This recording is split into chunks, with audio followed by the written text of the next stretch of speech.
반갑습니다. 네, 우리 청년님, 부총리, 국민여러분 반갑습니다. 이몽에 깨지 못한 한 인간이 또 발언할 수 있습니다. 네, 제대로 답변해 주시기 바랍니다. 23년도 한번 우리가 예산안 때부터 한번 점검을 해봅시다. 경제 성장률 몇 퍼센트로 올렸죠? 2.5%죠? 그것에 기반한 세 기반 마련했어요. 세출 짰고요. 그 다음에 상저하고 얘기하면서 단 한 번도 OECD, IMF, 그 다음에 KDI, 한국은행 다 경제 성장률 낮출 때 한 번도 꺾지 않았습니다. 상저하고 계속 주장하셨죠? 세입 기반 건들지 않았습니다. 당연히 세입 기반이 무너지는데도 6월달 재정 빨간불 들어왔는데도 고치지 않았고 9월달에 세수 재촉이 하셨죠? 부총리. 그 다음에 국세 수입 56.3조, 56.4조 그 정도 얘기하고 있고요. 내국세 52조 세수 펑크 났고요.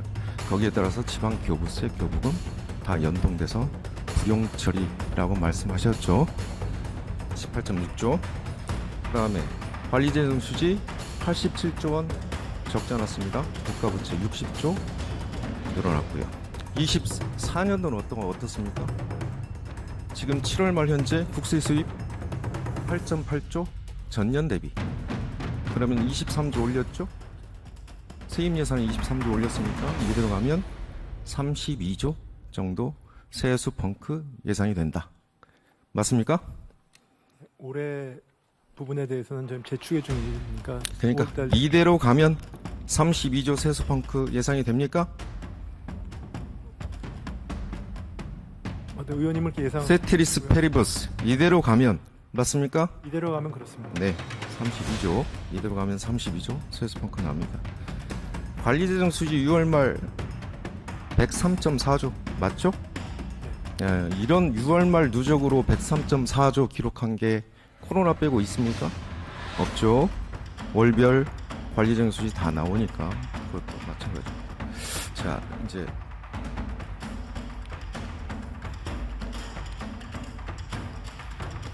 나옵니까?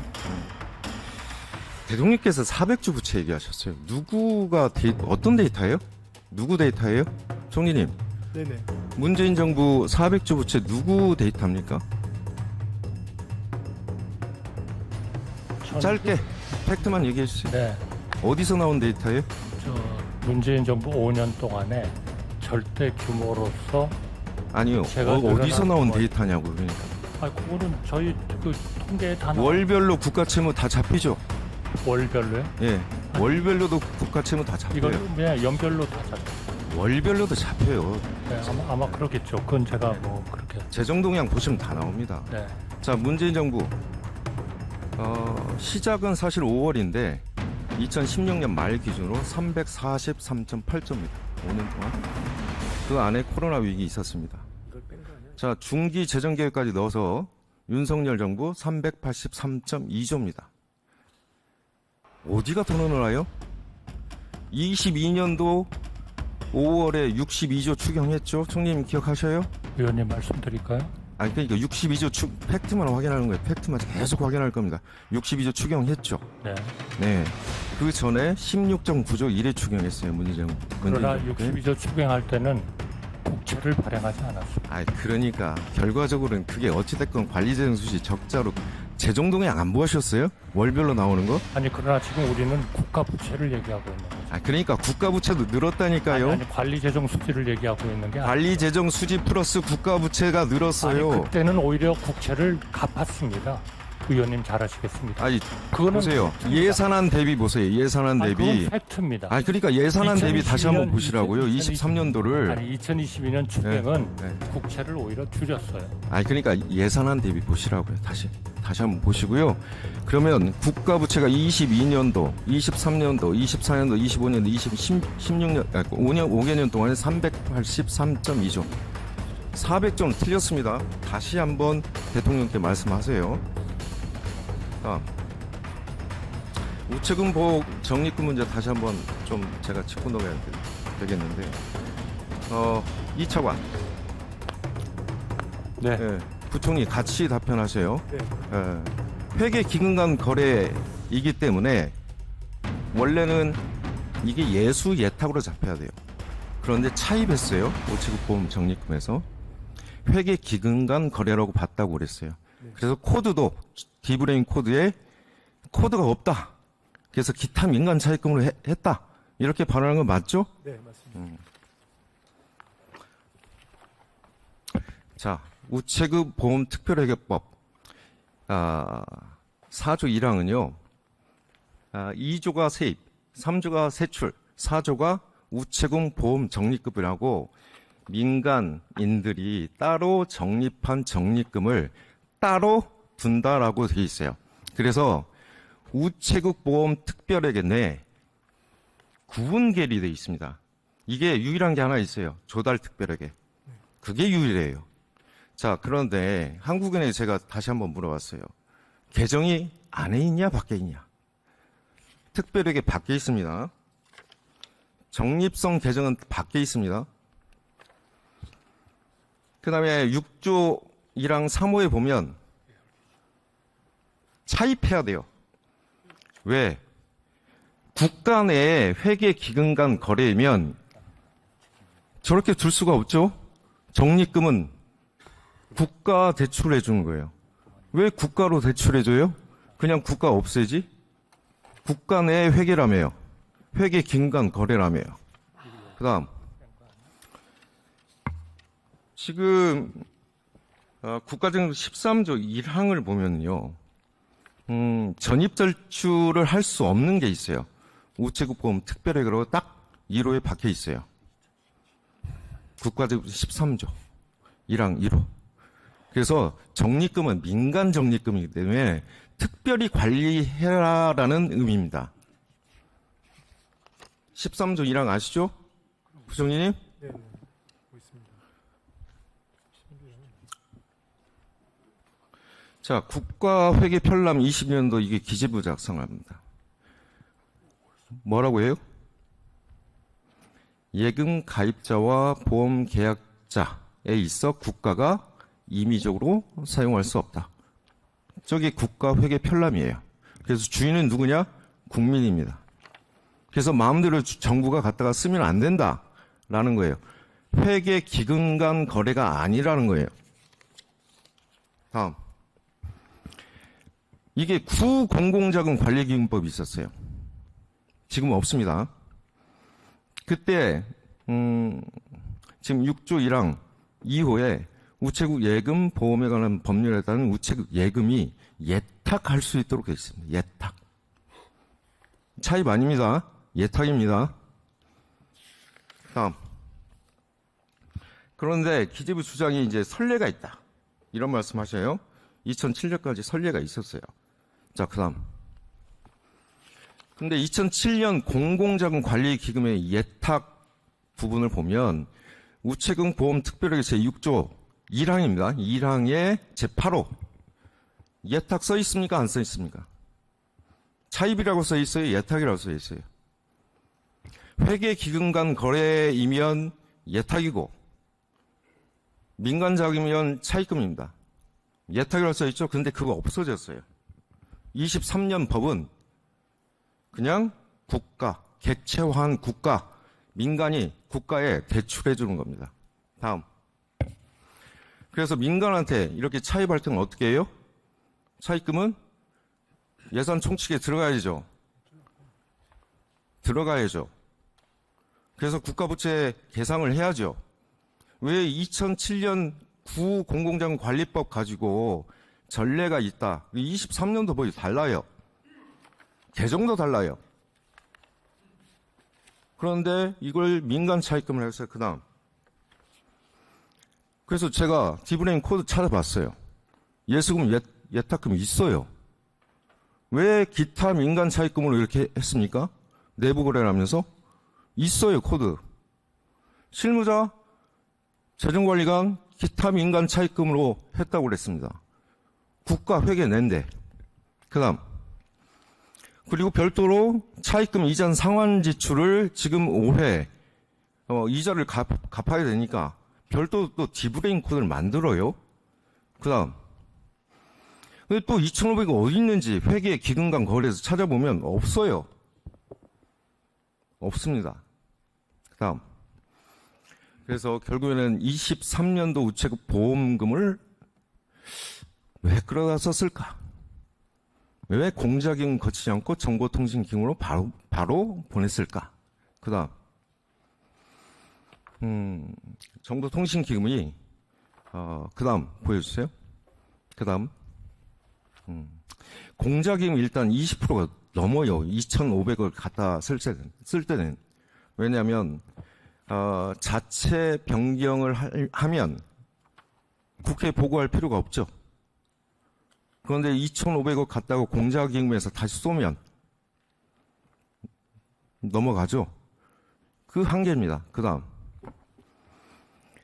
적립금을 운영할 때는 안정성, 유동성, 수익성, 공익성 이렇게 하라고 하면 민간보험금이잖아요.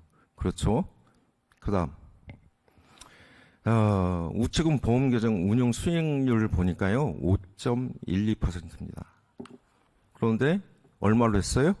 4.04. 그러면 우체국 보험 든 사람들은 어떻게 하죠? 나머지 이자? 네? 부총리님. 민간에서 갖다 썼는데 이자도 덜 줘요. 어떻게 합니까? 국가부채에 올리지도 않았어요. 민간 차입금을 하고. 다음. 안정성 측면에서 한번 봅시다. 지금 순자산이 지금 2조 정도 마이너스예요. 부채 자산 비율이 800%가 넘어갑니다. 안정해요? 민간 보험금 갖다 쓰는데? 다음. 그래서 이 보험 상품, 그 다음 보였어요? 이 원상 복귀 명령을 좀 내려야 되겠습니다. 제가 이 부분에 대해서는 계속 쫓는다고 얘기 드렸어요. 위원장님, 제가 부탁드리고 싶은 거는요. 이건 시정조치 요구를 넘어서 국가재정법 위반. 그 다음에 상임위에서 이 회계 감사까지 요청한 사안입니다. 그리고 이 직권 남용에 대해서 법률적 판단까지 저는 받아봤으면 좋겠다라는 말씀드립니다. 그 다음 보여주세요. 그 다음 교부세 교부금 문제인데, 그 다음 안 돼? 결산상 불용액이라고 해서 45.7조인데 세입 여건 변화 16.8조, 이게 교부세 교부금이에요. 그 다음 국가재정부가 43조 5항에 기재부 늘 쓰는 게 있습니다.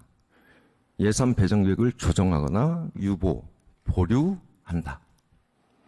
그런데 부총리님, 저하고 식사하면서 가게 집 밥값 내야 돼요. 근데 부총리님 먼저 내셔야 돼요. 나중에 정산하자고 그러면 어떻게 해야 돼요? 제가 나중에 어디서 다시 만나서 그 뒤에 지갑에서 돈을 드려야죠. 그렇죠. 그게 정산이죠. 음식점에는 밥값을 줘야 됩니까? 안 줘야 됩니까? 줘야죠. 줘야 되지 않습니까? 지금 법이 그래요. 그 다음 지방교부세법 5조 3항 다음 연도 국가예산에 계상하여 정산한다. 이렇게 되어 있죠. 정산은 다음 연도에 하는 겁니다. 당연 연도는 어떻게 해요?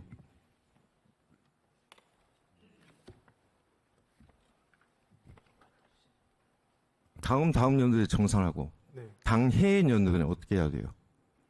주라는 거잖아요. 우리 회계가 어떻게 돼 있어요?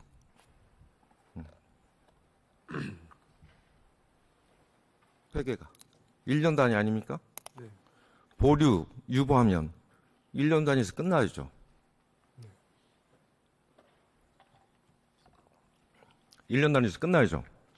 그러면 국회에서 예산안을 심의해서 확정시켜 놨어요. 그럼 회계는 1년 단위 끝나요. 유보, 보류 언제까지 해야 돼요? 회계 안에는 다 끝내야 되지 않습니까? 확정된 예산은 줘야죠. 그리고 법적 의무 지출이에요, 여기는. 법적으로 의무적으로 주게 돼 있어요.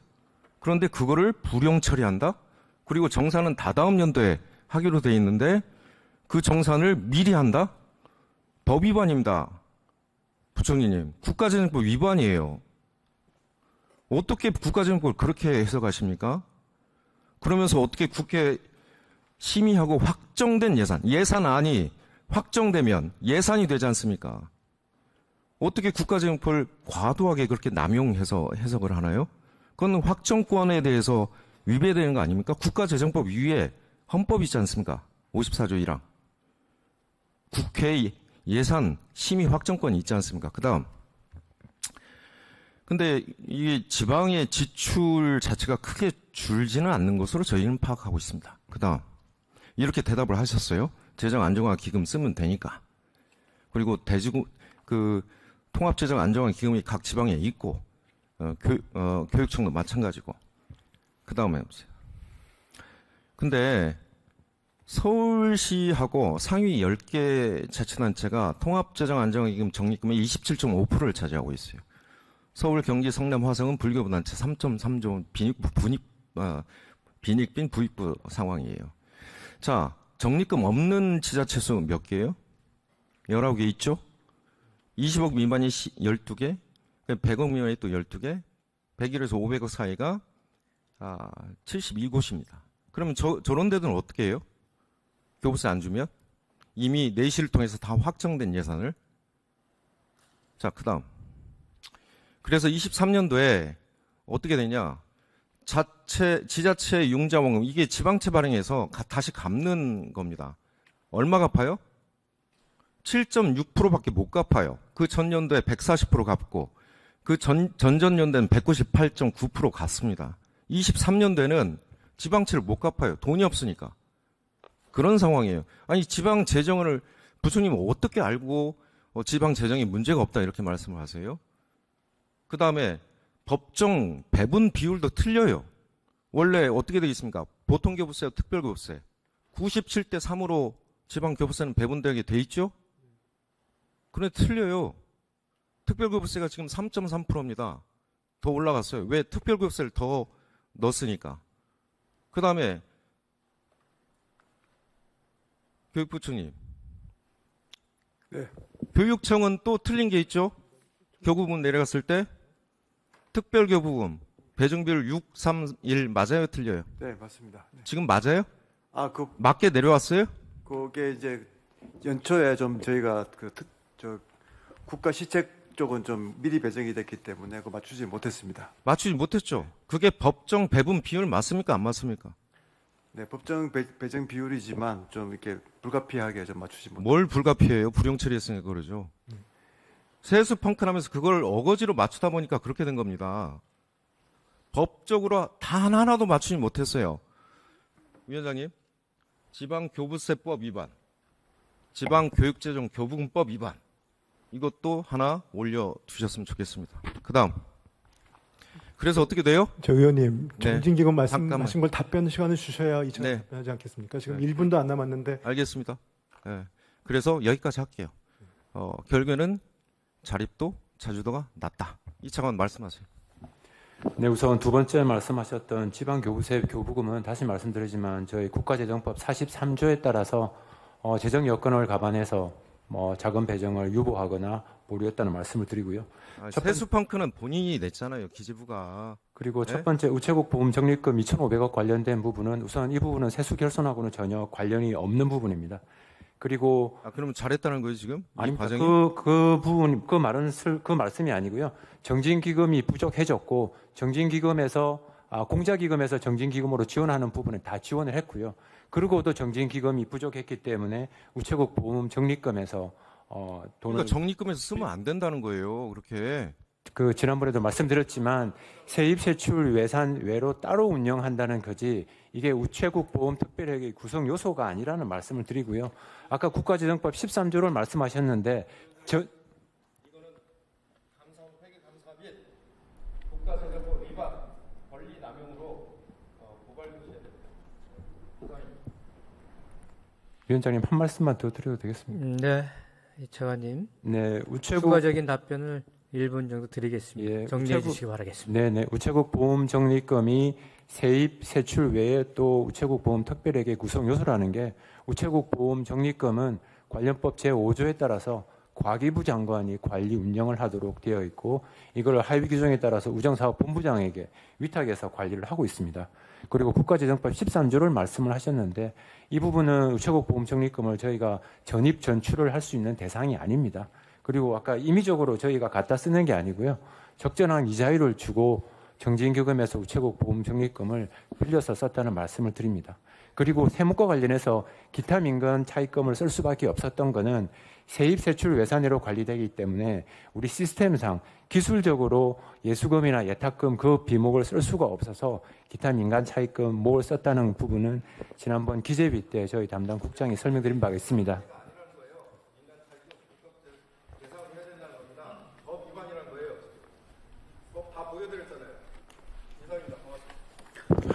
네, 김영환 의원님 수고하셨습니다.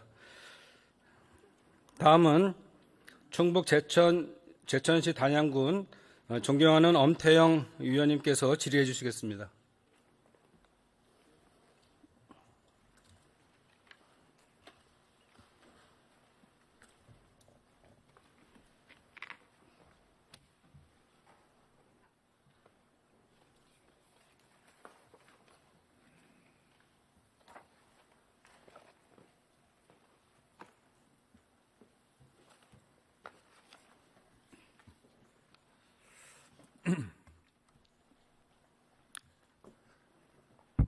여기서부터 잠시만 주목해 주시기 바랍니다. 제가 구독자분들을 위해서 깜짝 선물을 하나 준비했는데요. 제가 항상 여러분들께 뭐라고 말씀드렸나요? 뉴스만 평소에 잘 챙겨보셔도 돈이 된다, 돈을 벌 수 있다라고 말씀드렸는데요. 자, 여러분들 여기 보이는 각종 뉴스, 코로나 유행 사건, 러시아 우크라이나의 전쟁, 엔비디아의 실적, 트럼프와 김정은의 관계 등등과 같은 뉴스를 보게 되면 여러분들은 어떤 생각이 드세요? 그냥 뉴스만 보고 끝내는지, 아니면 이 뉴스를 어떻게 이용할 수 있는지 이 부분을 고민하고 계시는지를 되물어보고 싶습니다. 자, 그 이유가 뭐냐 하면 제가 지난 1월 여러분들께 뭐라고 말씀드렸나요? 지금은 반도체 산업에 관심을 가져야 한다. 뉴스만 보고 그냥 넘기지 마시고 한번 투자 쪽으로 고민해 보셔야 한다라고 말씀을 드렸습니다. 그리고 나서 이런 썸네일을 유튜브나 뉴스를 통해서 많이 보셨을 텐데요. 이런 반도체 산업이 이슈가 되었을 때 부자들은 어떻게 생각한다고 했나요? 반도체와 관련된 투자 수단은 뭐가 있는지, 어떤 주식이 가장 좋은지, 어디에 투자해야 돈이 몰리는지 자연스럽게 생각한다고 제가 말씀드렸죠. 그 이유가 부자들이 봤을 땐 이슈가 돈으로 이어지고 그 이슈가 나에게 돈을 벌어준다는 경험적 확신이 있기 때문에 부자들은 항상 이런 사회적 이슈와 돈의 흐름을 관심 있게 쳐다본다고 제가 말씀드렸는데요. 이번에도 마찬가지입니다. 제가 지난번에 시청자분들과 함께하는 주식으로 수익내기 이벤트를 진행했었는데요. 당연히 100% 무료로 진행되었고, 자, 여기 보시면 아시겠지만 제가 지난번에도 저한테 구독이라는 문자를 보내주신 모든 시청자분들께 이렇게 반도체 관련주 중에 많은 종목이 아니라 가장 급등할 확률이 높은 딱 한 종목, 한미반도체 딱 한 종목만을 추천드렸어요. 그러면서 여기 나와 있는 대로 정확히 얼마에 매수해야 하는지, 수익률이 얼마가 나왔을 때 팔아야 할지 정확히 말씀드렸는데, 자, 지금 실제로 어떻게 되었나요? 오른쪽을 보시면 아시겠지만 제가 1월에 문자로 이 한미반도체를 소개해드리고 나서 실제 3배 이상의 급등이 나왔죠. 그래서 당시에도 굉장히 많은 분들이 제가 드린 이 종목으로 수익을 크게 내실 수 있었는데요. 다시 한번 수익 축하드리고 이번에도 마찬가지입니다. 최근 우리나라뿐만 아니라 국제정세가 매우 불안정합니다. 과열된 AI 이슈와 함께 채권 가격과 일본 엔캐리 트레이드 청산으로 휘청거리고 있는데요. 이제 하락장의 초입으로 다양한 징후들이 나타나고 있습니다. 이제 본격적으로 금리 인하와 함께 하락이 더 심해지면 일반 개인들은 결국 더욱더 시장을 외면하고 가장 싼 가격에 울며 겨자 먹기로 손절하기 마련일 텐데요. 사실 역사적으로 이런 시그널이 있을 때야말로 좋은 주식을 저점에서 매수할 수 있는 절호의 기회입니다. 즉, 좋은 주식이 시장 상황 영향에 따라 어쩔 수 없이 떨어질 때를 적극적으로 노려야 한다는 거죠. 자, 그렇기 때문에 제가 이번에도 뭘 보내드린다고요? 지난번과 마찬가지로 대박이라는 문자를 보내주시면 제가 이번 하락장에서의 보물, 추후 주가가 가장 크게 급등할 한 종목을 구독자분들에게 문자로 종목명과 사고파는 시점을 모두 알려드릴 거예요. 그래서 여러분들이 주식으로 돈 버는 연습을 한번 해보시라 이렇게 말씀을 드리고, 혹시라도 나는 주식을 하지 않는다 라고 하시는 분들은 주변에 주식하시는 분들께 추천해 주셔도 되고, 연세가 있으신 분들은 자녀분들에게 한번 이걸로 수익을 내보라고 이렇게 조언해 줄 수도 있으시겠지요. 그래서 지금 이 영상을 보시는 시청자분들 중에 나도 이번 종목이 궁금하다 하시는 분들은 누구나 상관없이 어느 시간대나 상관없이 부담 없이 이렇게 위쪽 상단에 제 번호 남겨두고 있습니다. 제 개인 번호 010-2803-3347인데요. 지난번처럼 대박 이라고 보내주시면 제가 이번에도 똑같이 무료 추천 급등주 문자를 보내드리겠습니다. 그래서 제 번호 010-2803-3347로 문자 보내주시면 여러분들이 직접 이슈를 통해서 돈 버는 연습을 해보실 수 있는 것이고, 제가 돈을 받는 것도 투자를 대신해드리는 것도 아니니까 부담 없이 신청해 주시면 되는 겁니다. 그리고 수익이 나면 저는 다른 것은 바라지 않습니다. 제 채널에 구독, 좋아요 한 번씩만 눌러주시라 이렇게 다시 한번 말씀드리겠습니다.